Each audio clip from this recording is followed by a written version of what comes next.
In this edition of reShape 333, I want to give to you a statement that upon first hearing it might sting a little, but I think it's a truth. And I'm convinced that with some intentional and clear steps, this truth could shift your church's mindset and in fact brighten your future. Give me 333 seconds. Let's get at it. Okay, so this one might sting a little, but stay with me, please, and let me explain. Here's what I believe. You don't transition churches. You transition people. Many pastors are leading churches that they know need to be transitioned. They're trying to transition the church into becoming something that it's not and never can become in its current state. The leaders of the church know that it's a new day and a new day is required. They know that a new way is essential or the church will die. They know that if the church doesn't make some significant changes in the way that they do things and in their preferences, that eventually it will be a kind of last person turn the lights out scenario. You can hear the leaders, can't you? We have to grow younger. We have to grow younger. We have to grow younger. And that is most certainly true.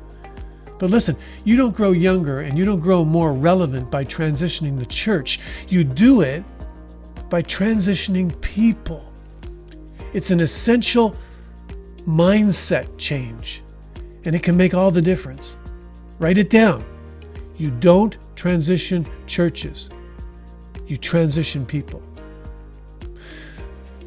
Most of my leadership in the church over 2 decades was invested in a tiny church in the little village of Apahawk in southern New Brunswick. We started with 6 people.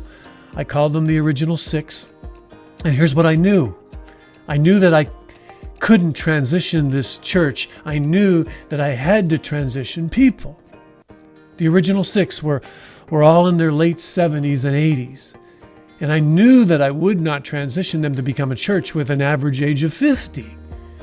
It just simply wouldn't happen. What I needed from the original 6 was simply for them to cheerlead and support and encourage even what they didn't really like. If they could simply cheerlead and put up with what wasn't their personal preference, then we could begin to transition people. In our case, they did it admirably. They're all gone now, but I tell you this, they are my heroes. They put up with music they didn't like. They sat in a gym on gym chairs that weren't comfortable. They accepted coffee during the worship service. Imagine. They tolerated a pastor who didn't wear a tie. Their preferences didn't change. Listen, they didn't like much of it, and they told me. But they unselfishly embraced it because to become a new and relevant church in our community, they needed to replace themselves with new people. You see, you don't transition churches, you transition people. You replace people. It's an important mind shift. Churches that become new and are replanted and become relevant are led by leaders who have the ability to lead and to love people toward embracing what they wouldn't personally choose, but denying their preferences for the sake of their neighbor.